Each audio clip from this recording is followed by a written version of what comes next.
नमस्कार साथियों, मैं हूं आपका होस्ट कुलदीप सिंह पुनिया और बात वही सही जिसको माने दुनिया। आज हम खड़े हैं जो सबसे प्राचीन तीर्थ स्थल है इस एरिया का, जिसकी प्राचीनता की गवाही इतिहास देता है, रामराय तीर्थ स्थल पर। और ये आप मेरे पीछे जो देख रहे हैं, ये रामराय का वो प्राचीन संस्कृत महाविद्यालय है जो राजे महाराजाओं के टाइम से चलता हुआ आ रहा है। और ये जो इस तरफ देख रहे हैं, ये सारा वो तीर्थ स्थल है जिसकी प्राचीनता का ऐसे इतिहास पटा पड़ा है। बहुत ही प्राचीन इतिहास है रामराय का। वो हम एक एक करके सारी चीज़ें आपको दिखाएंगे विस्तार से और बताएंगे भी आपको कि ये कितना प्राचीन है और ये कब से है। ये कैमरामैन से मैं अनुरोध करूंगा इस तरफ का भी सारा दिखा दे। और ये हमारा इतना प्राचीन क्षेत्र है, इतना प्राचीन है, परशुराम का मंदिर है यहाँ पे। ये सारा का सारा हम आपको दिखाएंगे विस्तार से, एक एक चीज़ के बारे में हम आपको विस्तार से बताएंगे। ये इतना प्राचीन क्यों है, इसके पीछे क्या कहानी है और वो कौन से रोचक तथ्य हैं इतिहास के जो जुड़े हुए हैं। संस्कृत महाविद्यालय समंत पंचक तीर्थ के पूर्वी तट पर स्थित है। इसको राम हृद भी कहते हैं। हृद का मतलब तालाब, तीर्थ। ब्रह्मांड पुराण में यह वर्णन आता है कि सहजगाम महातेजा कुरुक्षेत्रम तपोमयम सरसाम पंचकम तत्र खानित्व भृगोद्वह सुखावका तीर्थानि तानि चक्रे समन्तत। बाकी भगवान परशुराम में माता रेणुका के साथ माहिष्मती नगरी गुजरात से इस स्थान पर आए कुरुक्षेत्र भूमि में, और यहाँ उन्होंने तालाब खुदवाए और चारों तरफ घाट बनवाए। यह वह तीर्थ है। यह रामहृद तीर्थ कुरुक्षेत्र भूमि का दक्षिणी दरवाजा है। इसी दक्षिणी दरवाजे से कौरव और पांडवों की सेनाओं ने महाभारत के युद्ध में प्रवेश किया। ब्रह्मा जी की 5 वेदियों में से, जैसे अब ये है, ये मध्यमा, ये अपनी जो ये इलाहाबाद की जो वेदी है वो मध्यमा वेदी है, और गया जी वो पूर्व वेदी है, और उज्जैन वो दक्षिण वेदी है, और पुष्कर वो है पश्चिम वेदी। ये जो उत्तर वेदी है ये रामहृद तीर्थ समंत पंचक तीर्थ की उत्तर वेदी, यानी इनका इसका महत्व है उन ब्रह्मा जी की 5 वेदियों के बराबर है। एक शास्त्री जी सुनने में ये बात आती है कि इस तीर्थ स्थल को भगवान राम और सीता माता ने मिलकर खोदा था। इसमें क्या सच्चाई है? इसमें तनिक भी प्रामाणिकता नहीं है। ये ठीक है कि भगवान राम सीता लक्ष्मण के साथ यहाँ पर आए तीर्थ में, और उन्होंने मिट्टी निकलवाई। जिस प्रकार से और पूर्णमासी को लोग स्नान करने आते हैं और मिट्टी निकलवाते हैं, लेकिन इसकी खुदाई का संबंध है सीधा परशुराम भगवान से। यानी कि ये पहले खुदा हुआ था। ठीक, उन्होंने बाद में इसमें से मिट्टी निकलवाई। हाँ, जैसे आप पूर्णिमा को लोग आते हैं मिट्टी निकलवाते हैं, उसी प्रकार से उन्होंने मिट्टी निकलवाई। यक्षी देवी मंदिर महाभारत काल से पहले का है। उसी के पास में सूर्य कुंड है, जिसमें प्रत्येक पूर्णिमा को लोग स्नान करने के लिए आते थे और सूर्य नारायण की पूजा करते थे। इसके साथ में ही कल्याणी है, जिसका नाम कृतशौच है। कल्याणी में स्नान करने से सभी चर्म रोग दूर हो जाते हैं। अब मान्यता नहीं है, बल्कि अब ये प्रत्यक्ष भी है। इसके बाद गोविंद कुंड है, जो कि पहले तो रामराय और भैणी की थे, बीच में ये सड़क बन गई, और वहाँ गोविंद कुंड है। वहाँ पर भगवान श्री कृष्ण जी ने तपस्या की। वहाँ पर महाभारत काल के युद्ध के दौरान वहाँ पर वो आए, जल की व्यवस्था थी। तो ये बड़ा तीर्थ है। सन्निध सरोवर, पास में सन्निध सरोवर है। उलूखल मेखला यक्षी देवी इसकी देवी है। यक्ष और यक्षिणी डिंडोरा पीट करके कुरुक्षेत्र भूमि की रक्षा करते हैं। यह देवी का, यक्षी देवी का मंदिर इतना प्राचीन है। महाभारत काल में उसका जिक्र है। महाभारत काल में, वामन पुराण में, स्कंद पुराण में, पद्म पुराण में, नारद पुराण में भी इन रामराय के तीर्थों का, यक्षी देवी का और राम यक्ष का, कपिल यक्ष का, रामहृद तीर्थ जो भगवान परशुराम जी ने खुदवाया, जहाँ पर घाट बनवाए, इनका सब का तीर्थों का वर्णन इन पुराणों में है। ऐसी मान्यता है कि पूर्णमासी के दिन 12 बजे सभी तीर्थों के अधिष्ठात्री देवता यहाँ पर स्नान करने के लिए आते हैं। तीर्थों के अधिष्ठात्री देवों की मीटिंग थी। पुष्कराज भी वहाँ से राजस्थान से आ रहे थे, लेकिन उन्होंने वे ऐसी मान्यता कि वो देर होगी उनको, और वहाँ ये पोकर खेड़ी में ही उनकी मान्यता देनी पड़ी। तीर्थराजों ने कहा कि तो आप पुष्कर के रूप में यहीं पर आपकी पूजा होगी। अब भी पुष्कराज तीर्थ के बनी चारों तरफ बन है, उसकी लकड़ी कोई नहीं काटता और उसमें स्नान करने से मान्यताएं पूरी होती हैं। द्वादशी को उनका पूजन होता है। ये सामने जो आप मंदिर देख रहे हैं, ये देवी कूप है, देवी भवन है, माता देवी का मंदिर है। और इसका इतिहास मैं आपको अंदर चल के बताऊंगा कि कितना प्राचीन है और कितना प्राचीन इसका इतिहास है। ये मंदिर में हम प्रवेश कर गए हैं और ये इस तरफ भवन है और इस तरफ आप जो ये स्तूप देख रहे हैं, ये जो गुंबद देख रहे हैं, ये मंदिर है। ये है देवी कूप का अंदर का द्वार और अंदर ये आप देवी कूप है। और वो पहले देवी कूप, ये जो आप पुराना देख रहे हैं, ये जो पुराना मंदिर है वो यहीं था, माता देवी का स्थान। ये है वो प्राचीन गुंबद और आप देखिए ये बिल्कुल छोटा दरवाज़ा, प्राचीनता की यहीं से पता चल जाता है। ऐसे झुक कर हमें अंदर आना पड़ा है। और ये सामने देवी माँ की प्रतिमा है और ये गुंबद है, आवाज़ भी आपको गूंज रही होगी।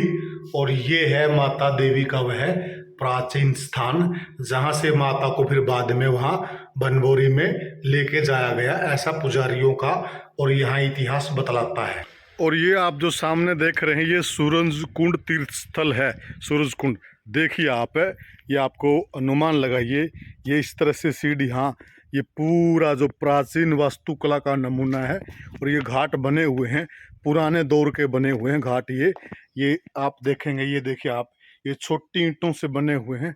सारा का सारा जो निर्माण स्थल है वो प्राचीन है।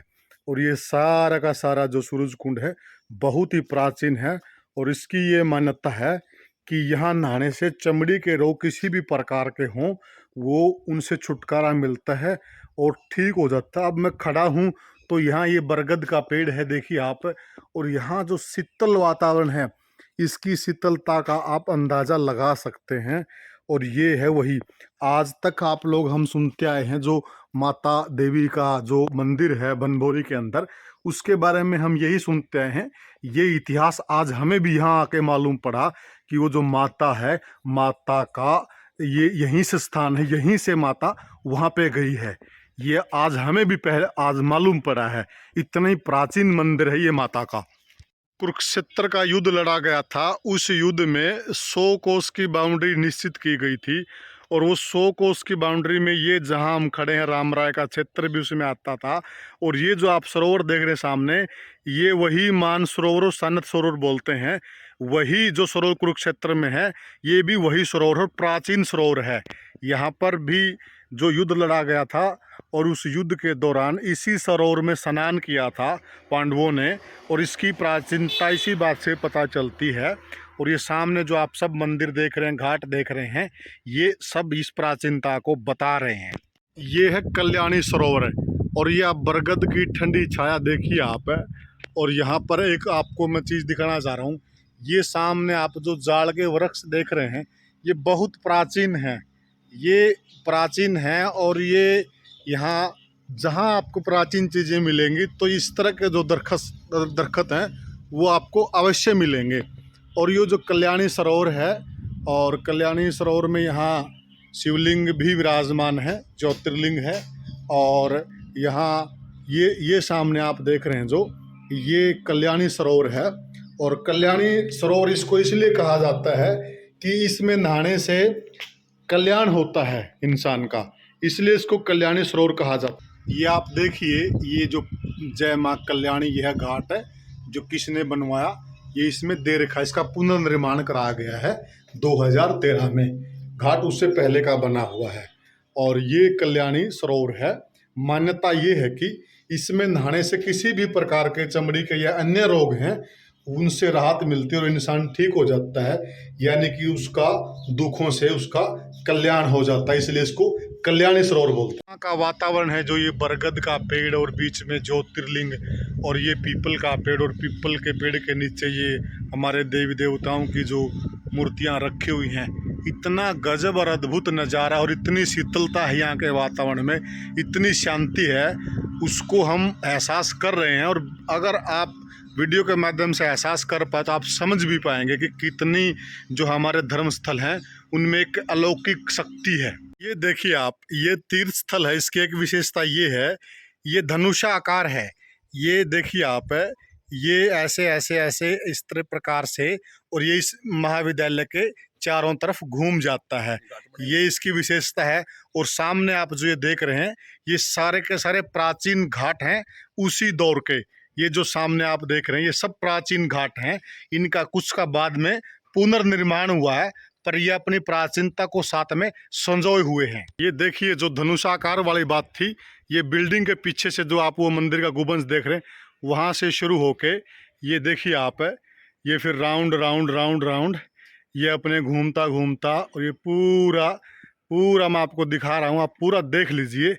ये फिर इस प्रकार से घूम जाता है, और ये इस प्रकार से धनुषाकार है। और जहाँ हम खड़े हैं, ये सामने जो घाट देख रहे हैं, और ये जो आप घाट देख रहे हैं, ये महाविद्यालय के घाट हैं। और इधर जो महिला श्रद्धालु हैं, उनके स्नान करने की व्यवस्था है। एक दीवार से ये अपने पूरी व्यवस्था की हुई है। तो ये सारा का सारा आप जो देख रहे हैं, ये वही सरोवर है जो बहुत ही प्राचीन है, और जो पूरे विश्व के अंदर इसकी मान्यता है, और पूरा विश्व समुदाय इसको सनातन धर्म इसको मानते हैं। ये सामने वही सरोवर है सारा का सारा। और ये वो मुख्य मंदिर है, भगवान परशुराम का मंदिर है। और ये देखिए इनका विशाल गुंबद, और अपने आप में ये इतिहास की गवाही दे रहा है। और क्यों मतलब ये इतना प्रसिद्ध है ये धर्मस्थल और ये सरोवर है, ये आप अंदाज़ा लगाइए। यही वो प्राचीन परशुराम मंदिर है। ये मुख्य द्वार है गे, और फिर ये अंदर सारा का सारा ये गर्भगृह है अंदर। ये सामने जो देख रहे हैं, ये गर्भगृह है अंदर। और ये विद्यालय का छात्रावास की बिल्डिंग है सारे की सारे, जिसका हम जिक्र कर रहे थे कि यहाँ जो बच्चे रहते हैं उनका सारा रहन सहन खान पीन सब फ्री व्यवस्था, सब मुफ्त है, और इस समिति की तरफ से ही है। ये आप सामने देख रहे हैं, भगवान परशुराम जी की आदमकद मूर्ति स्थापित है। और ये सारा का सारा आप देखिए, आप मंदिर का भव्य निर्माण देखिए, और सामने ठीक भगवान परशुराम जी की प्रतिमा, और उसके अगल और बगल। बताइए ये कौन है जो प्रतिमा है उधर आप? ये प्रतिमा भगवान परशुराम जी हैं, साथ में हैं महर्षि दमदग्न जी, उनके पिताजी, साथ में माता रेणुका जी। ये हमारी इनकी माता तो है, हमारी सबकी माता हैं। और भगवान परशुराम जी प्रजातंत्र के सबसे पहले संस्थापक हुए हैं। रजवाड़ों को तोड़ करके सबसे पहले प्रजातंत्र की व्यवस्था इन्होंने की, और कश्यप जी को संभलवाया। और इसका इनको न किसी क्षत्रिय से विरोध था, न कोई वैर विरोध था, केवल प्रजा के सुख के लिए प्रजातंत्र व्यवस्था कायम की थी। उसमें जिन राजाओं ने विरोध किया वो उनको नुकसान हुआ, जिन्होंने सत्ता संभलवा दी वो समाज के काम आई। इजाज़त दे दी अंदर आने की मुख्य संरक्षक जी ने, और हम अंदर से आपको ये दिखा रहे हैं। ये सारा का सारा पत्थर लगा हुआ है संगमरमर का, और ये 108 फुट इसकी ऊंचाई बता रहे हैं ये। और सारा का सारा ये नया निर्माण हुआ बाद में, लेकिन जो पुराना था वो यहीं पे था जहाँ प्रतिमा स्थापित है। पुराना यहाँ 10 बाय 10 का छोटा सा मंदिर होता था, वो यहीं पर था। और बाद में संस्था ने इसका जीर्णोद्धार करके एक नया भव्य मंदिर बनवाया है। भवन को देखें तो पूरी आवाज़ इसमें गूंजती है, और जहाँ आवाज़ गूंजे उसी को गुंबद कहा जाता है। सरल भाषा में अगर मैं गुंबद की परिभाषा आपको समझाऊं, गुंबद का मतलब भी यही होता है जहाँ आवाज़ गूंजे। आवाज़ गूंजने को ही गुंबद कहा जाता है, और इसमें अखंड ज्योत चलती रहती है। ये बताया है यहाँ के संरक्षक साहब ने, जो वहाँ अंदर जल रही है, ये अखंड ज्योति जलती रहती है। और एक दृश्य आप ये हमने नीचे से भी देख लीजिए, बिल्कुल हम ये घाट है, और ये घाट से एक श्रद्धालु पानी भर रहे हैं। और ये बिल्कुल आप नीचे का दृश्य भी देखिए, और यहाँ पर भी ये सब घाट देखिए आप, ये सब घाट बने हुए हैं। और ये प्राचीन सारी की सारी जो निर्माण शैली है, ये प्राचीन निर्माण शैली है घाटों की। देखिए सामने जो आपको घाट नज़र आ रहा है, बिल्कुल प्राचीन घाट है वो। बहुत ही प्राचीन है, वो गौतम परिवार का बनवाया हुआ है और दोबारा सा उसका जीर्णोद्धार गौतम परिवार ने ही किया है। देखिए आप, ये घाट अंदर और ये स्नान कर रहे हैं यहाँ के श्रद्धालु। और ये प्रांगण देखिए आप, और ये प्रांगण में पीपल का पेड़, बरगद का पेड़ सामने ये, और ये सारा हरा भरा प्राचीन पेड़ हैं सारे के सारे। कितना एक मनोरम दृश्य है, कितना दिल को सुकून देने वाला और शांति देने वाला ये यहाँ का दृश्य है। इन ठंडी ठंडी पेड़ों की छाँव में बैठकर आदमी जब भगवान को याद करे और पूजा कर्म करे तो बिल्कुल भगवान उसके पास ही होते होंगे। जो साथियों, अब जो आप आगे देख रहे हैं गोविंद कुंड है, और गोविंद कुंड का जो इतिहास है वो इतना प्राचीन है। और इसका मुख्य इतिहास क्या है, जब महाभारत का युद्ध चल रहा था और युद्ध बिल्कुल अंतिम क्षणों में था और भीम और दुर्योधन का दवंद युद्ध होना था, तो लास्ट में आके दुर्योधन बिल्कुल डर गया था और वो डर के मारे तालाब में छिप गया था, और वो इसी तालाब में छिपा था। फिर कृष्ण ने उसको चिढ़ाकर और उसको बातों में उलझाकर तब उसको बाहर निकाला था, और फिर उसको दवंद युद्ध में भीम ने मारा था। ये वही गोविंद कुंड है। देखिए जो शास्त्री जी बता रहे थे गोविंद कुंड, वो यह गोविंद कुंड है।